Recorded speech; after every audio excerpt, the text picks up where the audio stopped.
माओवादी अब नहीं लड़ना चाहते हैं, हथियार डालना चाहते हैं। आज एक पत्र जारी किया है, युद्ध विराम चाहते हैं कि नक्सली डरे हुए हैं। तो ये उनका क्या एजेंडा है? ग्रामीणों को मारा जा रहा है। नक्सली जो है संविधान की बात कर रहे हैं। तो अब रणनीति स्पष्ट है, एनकाउंटर नहीं तो सरेंडर।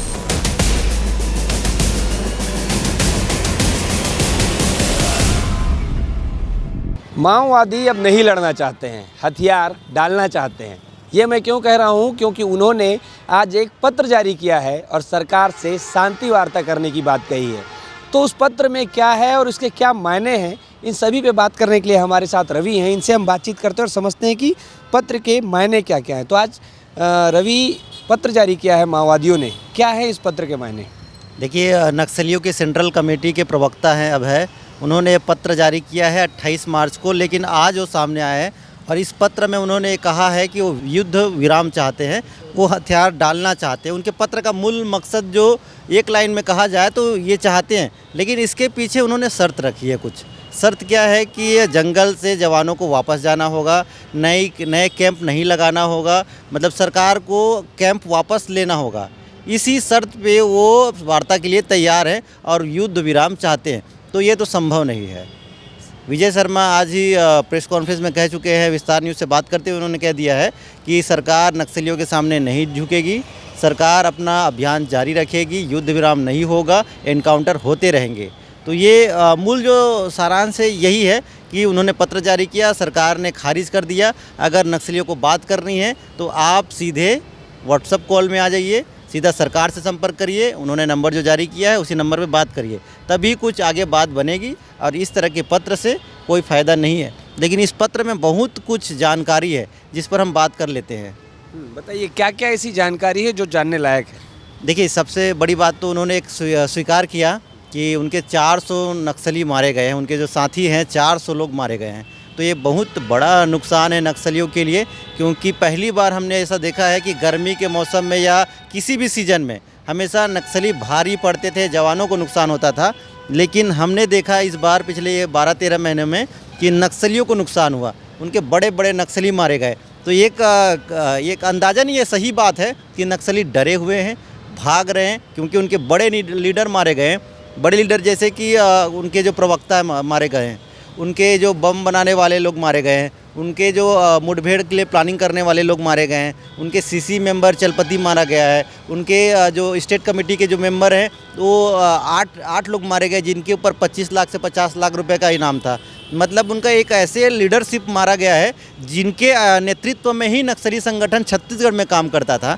तो एक डर जो उनके अंदर है कि हमारा एनकाउंटर भी हो जाएगा, इस डर को फील करने लगे हैं, क्योंकि ऑपरेशन रुकने वाला नहीं है, लगातार ऑपरेशन चल रहे हैं। और इसी डर के वजह से इस तरह के पत्र लाए गए हैं या भेजे गए हैं, और साफ साफ ये समझ में आता है कि ये भ्रामक है। रवि, पत्र में लिखा है कि पिछले 15 महीनों में 400 लोगों को मार दिया गया, और इसमें सबसे अहम बात यह है कि उन्होंने कहा कि गाँव वालों को, यानी कि आम जो ग्रामीण है उन्हें मारा जा रहा है। तो ये उनका क्या एजेंडा है जो वो आरोप लगा रहे हैं कि ग्रामीणों को मारा जा रहा है? देखिए, दुनिया के सामने अपनी छवि कैसे रखनी है, हर कोई चाहता है कि उनकी छवि बेहतर हो। आपस में हम लड़ रहे हैं, लेकिन मैं जो लड़ रहा हूँ तो मेरे पीछे इस कारण से मैं लड़ रहा हूँ, ऐसे साबित करने की कोशिश करते हैं। और नक्सली जो हिंसा करते हैं वो कभी सही हो नहीं सकते। और नक्सली आदिवासियों के आड़ में अपने आप को अच्छा बताने की कोशिश कर रहे हैं कि हमारा जो अभियान है, हमारा जो मिशन है वो गलत नहीं है, ये साबित करने की कोशिश कर रहे हैं, जिससे कि भ्रम पैदा हो देश में, लोगों को लगे कि नक्सली कुछ हद तक सही है, उनके साथ अत्याचार हो रहा है, ऐसा उनके लिए कमेंट आए, ऐसा सोच पैदा हो, ये वो चाहते हैं। लेकिन ऐसा नहीं है, वो पूरा एजेंडा है। नक्सली हमेशा जब भी बैकफुट में जाते हैं वो यही रणनीति अपनाते हैं और एजेंडा सेट करते हैं और बोलते हैं कि ग्रामीणों को मारा जा रहा है, आदिवासियों को मारा जा रहा है, आदिवासियों के आड़ में अपने आप को बचाने की कोशिश करते हैं। और बचाता तभी कोई है जब उनको खतरा होता है, और ख़तरा तो आप भी देख चुके हैं कि कितना बड़ा खतरा है। एक बार में 30-35 नक्सली मारे जा रहे हैं, तो नक्सली बिल्कुल घबराए हुए, डरे हुए, इसीलिए वो भाग रहे हैं। आप एजेंडे की बात कर रहे हैं रवि, तो क्या इसके ये मायने निकाले जा सकते हैं क्या कि दुनिया के सामने अपने आप को सही साबित करने के लिए ये पत्र जारी किया गया है? बिल्कुल, मैं उसी पर ही बात कर रहा था कि दुनिया के सामने अपने आप को सही साबित करना चाहते थे। जो बिल्कुल भी एजेंडा है वो समझ में आ ही जा रहा है कि नक्सली कुछ कर ही नहीं सकते। नक्सली अपने आप को बचाने के लिए जो पूरी ताकत लगा रहे हैं, एजेंडा दुनिया के सामने रखने की कोशिश कर रहे हैं, तो ये सब कुछ स्पष्ट समझ में आ रहा है। जब वो इस एजेंडे पे सफल नहीं होंगे तो फिर वापस आएंगे, देखिएगा। और इसके पीछे कुछ उदाहरण मैं आपको बता दे रहा हूँ कि इससे पहले भी कई बार शांति वार्ता के लिए पत्र जारी किए जा चुके हैं और छत्तीसगढ़ ही नहीं, आंध्र प्रदेश, तेलंगाना जैसे राज्यों में शांति वार्ता के लिए पत्र जारी किया गया। वहाँ की सरकारों ने उनसे बातचीत की, बातचीत के लिए अलग अलग कमेटी बनाई गई और लगातार बातचीत का दौर 2-4 महीने 6 महीने तक चलता रहा। उस दौरान शांति था और लगा सरकार को कि हाँ, अब नक्सली शांत हो रहे हैं, हथियार छोड़ रहे हैं, वो उनकी बात मान रहे हैं, मुख्य धारा में शामिल होने के प्रति उनके अंदर जागरूकता दिख रही है। लेकिन उसके बाद फिर अटैकिंग मोड में आ जाते हैं, फिर मुठभेड़ करते हैं, जवानों को नुकसान पहुंचाने की कोशिश करते हैं। तो उनका ये पूरा एजेंडा है, वो पहले तो अपने आप को अच्छा बताने की कोशिश करते हैं और उसके बाद जवानों को भ्रमित करें, सरकार की रणनीतियों को प्रभावित करने के लिए इस प्रकार का प्लांट किया जाता लेटर, और इससे उनको फ़ायदा मिल जाए, मतलब समय मिल जाए कि लगातार जो ऑपरेशन चल रहे हो थोड़ा सा ब्रेक मिल जाए। ब्रेक मिल जाएगा तो उनको क्या होगा, फ़ायदा हो जाएगा, समय मिलेगा, तो उस दौरान वो अपना हथियार जुटा लेंगे और कोई बड़े घटना को अंजाम दें। मतलब ये एक तरीके से सरकार की आंखों में धूल झोंकने का काम हो रहा है कि ये जो शांति की बातें हो रही है, इस बीच वो बोल रहे हैं कि अगर आप युद्ध विराम चाहते हैं तो जवानों के जो नए शिविर बनाए जा रहे हैं उन्हें रोक दिया जाए। नरसंहार का नाम दिया है उन्होंने कि नरसंहार रोक दिया जाए, ताकि इन सब के बीच में उन्हें संगठित होने का, एकत्रित होने का मौका मिल जाए फिर से। एक आंकड़ा आया था सौरभ कि 10 या 12 साल में लगभग 1200 जवान शहीद हुए थे, 1700 नागरिक मारे गए थे। ये आंकड़े उन माँ बाप के लिए बहुत ज़रूरी है, उनको बताना पड़ेगा कि उनके इतने सारे साथी या उनके बच्चे, उनके लाडले, उनके बाप, उनके बच्चे, मतलब किसी का पति है, किसी का भाई है, वो मारा गया। तो ये नक्सलियों के पास वो उस समय संवेदनाएं नहीं थी, इतने सारे लोग मारे जा रहे हैं और वो आदिवासियों की आड़ लेके बोल रहे हैं। आदिवासी जिन लोगों की वो बात कर रहे हैं वो नक्सली बन चुके हैं, जिनको मुख्य धारा में वापस लाने के लिए पुनर्वास नीति लाया जा रहा है, उनको सारी सुविधाएं दी जा रही है। तो आप क्यों उस ऐसी विचारधारा में शामिल हैं जिससे देश को नुकसान हो? अगर देश के साथ हैं, देश के संविधान के साथ हैं, तो उनको हथियार छोड़ के आ जाना चाहिए। आप संविधान की बात कर रहे हैं, पत्र में इस बार संवैधानिक मूल्यों की बात की गई। ऐसा आरोप लगाया गया, बहुत बड़ा आरोप लगाया गया कि कमांडो के भेष में भारतीय सेना को भेजा जा रहा है, जो कि संविधान के विरुद्ध है। और अब नक्सली जो है संविधान की बात कर रहे हैं। रवि, इसको कैसे देखते हैं आप? देखिए, समांतर सरकार, मतलब जो भारत की सरकार चल रही है उसी के बराबर अपनी खुद की समांतर जनताना सरकार चलाते हैं लोग। और वो कैसे बात कर सकते हैं संविधान की? अगर संविधान मानते तो इस सरकार में शामिल होते, आप लोकतांत्रिक प्रक्रिया से अपने मुद्दों को उठाते, आप चुनाव लड़ते, आप विधानसभा में जाते, लोकसभा में जाते, वहाँ अपनी बात रखते। ये प्रक्रिया होती है संविधान की। और आप हथियार उठा के अपने हक के लिए लड़ रहे हैं करके आप आदिवासियों की जान के साथ खिलवाड़ कर रहे हैं, आदिवासियों को मुख्य धारा से दूर रख रहे हैं, आदिवासियों को शिक्षा से दूर रख रहे हैं, आदिवासियों को सड़क से दूर रख रहे हैं। तो ये कहाँ की नैतिकता है, कहाँ का संविधान है उनका? ये वो जो बोल रहे हैं वो सब सिर्फ और सिर्फ छलावा है सर। जल जंगल ज़मीन की लड़ाई उन्होंने बात कही और ये कहा कि ग्रामीणों के साथ जल जंगल ज़मीन की लड़ाई लड़ रहे हैं और ग्रामीण हमारे साथ हैं और ग्रामीणों को मारा जा रहा है सरकार के द्वारा। तो इस वाले जो पूरे फॉर्मेट को उन्होंने जो कहा है, उसको आप कैसे देखते हैं? देखिए, पहले वहाँ के ग्रामीण बहुत डरे रहते थे, क्योंकि इस तरफ और उस तरफ दोनों के बीच में ग्रामीण आदिवासी रहते थे। तो इधर की बात भी सुननी है, उधर की बात भी सुननी है, और इन दोनों के कारण वहाँ के आदिवासियों को बहुत नुकसान होता था। लेकिन अब बदल गया है। अब कॉन्फिडेंस के साथ बोला जा रहा है, ये यकीन दिलाया जा रहा है कि सरकार आपके साथ है, आप बिल्कुल मत डरिए। और जो भी नक्सली है या जहाँ भी नक्सली है उसकी हमें गुप्त सूचना दीजिए, हम उनको एनकाउंटर करेंगे या उनको गिरफ्तार करेंगे। तो ये जो प्रक्रियाएं हैं वो बहुत तेज़ी से चल रही है और ग्रामीण अब उनके साथ नहीं हैं। उनके प्रति जो उनका डर था वो लगभग समाप्त हो रहा है, क्योंकि जो नक्सली सरेंडर कर रहे हैं उनकी संख्या देख लीजिए। लगभग 1 साल के भीतर में 1100 से ज़्यादा नक्सलियों ने सरेंडर किया और 1200 से ज़्यादा नक्सली गिरफ्तार हुए और लगभग 400 नक्सली मारे गए। तो सोचिए कितना बड़ा नुकसान है। मतलब आप सोचिए कि अगर 25,000 नक्सली है, उसमें से 1,000 नक्सली मारे जाते हैं तो ऑटोमेटिक उनका जो आत्मविश्वास होता है, मनोबल होता है, वो टूट जाता है। फिर उनके साथ जो काम करने वाले लोग हैं ऑटोमेटिक आ जाते हैं मुख्य धारा पे। तो सरकार की रणनीति के हिसाब से नक्सलियों को तो नुकसान पहुंच ही रहा है। एक चीज़ मैं ये जानना चाह रहा हूँ रवि कि अक्सर देखा जाता था कि जवानों को बड़ा नुकसान होता था। पहली बार ऐसी रणनीति बनाई गई है जिससे लगातार नक्सलियों को नुकसान हो रहा है और इतना नुकसान हो रहा है कि नक्सली शांति वार्ता जैसी बातें कर रहे हैं। तो क्या रणनीति बनाई गई है, कैसे काम किया जा रहा है, उसको थोड़ा सा समझा दीजिए। देखिए, रणनीति एकदम स्पष्ट है। मान लीजिए इस पहाड़, ये माई के हमारा पहाड़ है और इसी पहाड़ की ऊंचाई में नक्सली हैं और हमारे जवानों को ये सूचना मिल गई है। हमारा ड्रोन बहुत एक्टिव है, हमारे पास टेक्नोलॉजी है, हमारे पास सूचना आ जा रही है कि कहाँ पे नक्सली इकट्ठे हुए हैं और किन किन इलाकों में कौन कौन से बड़े लीडर रहते हैं। तो ऑटोमेटिक पता ही रहता है कि ओरछा में ये नक्सली है और इंद्रावती टाइगर रिजर्व में ये नक्सली है, पुवर्ती में है, वहाँ ये है, पता चल जाता है।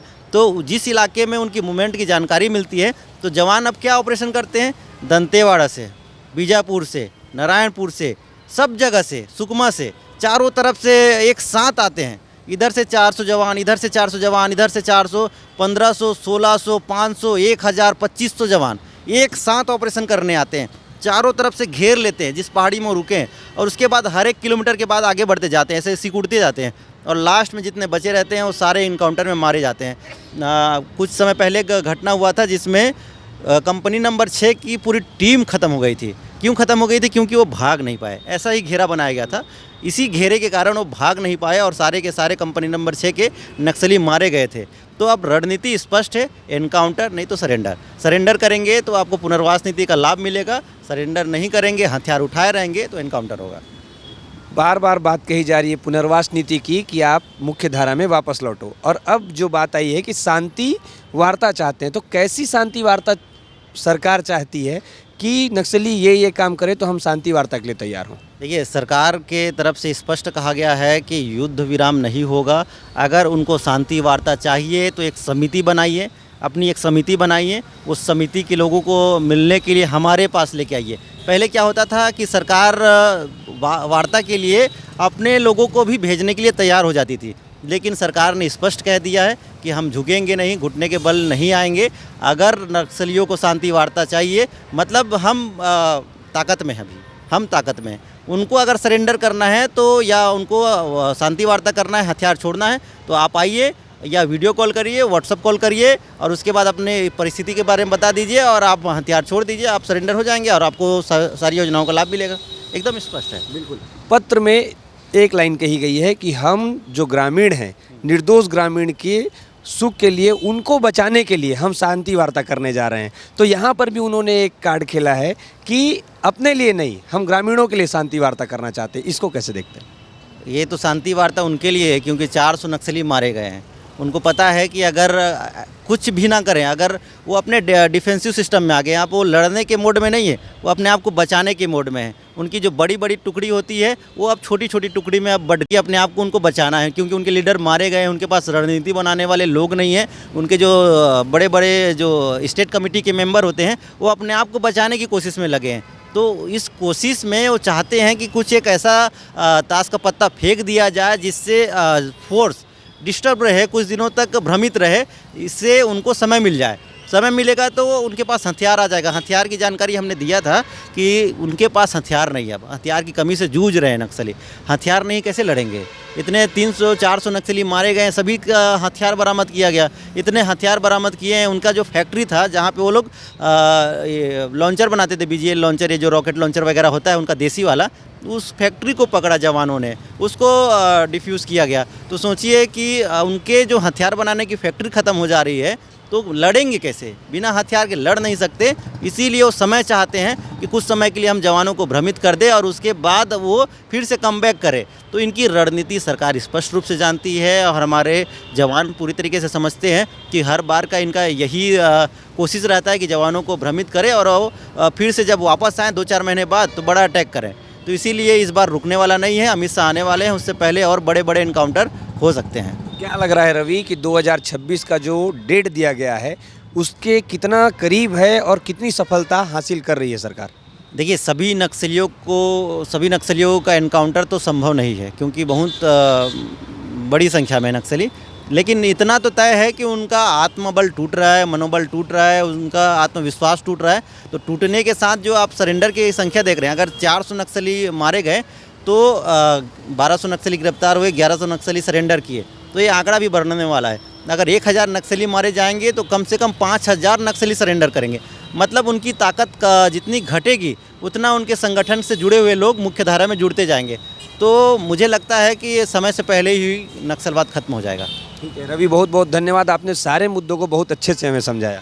धन्यवाद सौरभ। तो रवि के साथ हम चर्चा कर रहे थे कि शांति वार्ता के लिए जो पत्र माओवादियों ने आज जारी किया है उसके क्या मायने हो सकते हैं, पत्र में उन्होंने क्या क्या लिखा है, क्या क्या दबाव बनाने के लिए क्या क्या कहे हैं, और इन सारे मुद्दों पर हमने खुल के चर्चा की। हमारी बातचीत आपको कैसी लगी हमें कमेंट करके बताइएगा, और ये भी बताइएगा कि आपको क्या लगता है माओवाद जो 2024 तक खत्म करने की बात कही जा रही है, इस कदम पे सरकार कितना सफल हुई। कैमरा पर्सन मुकेश के साथ सौरभ तिवारी, विस्तार न्यूज़, रायपुर।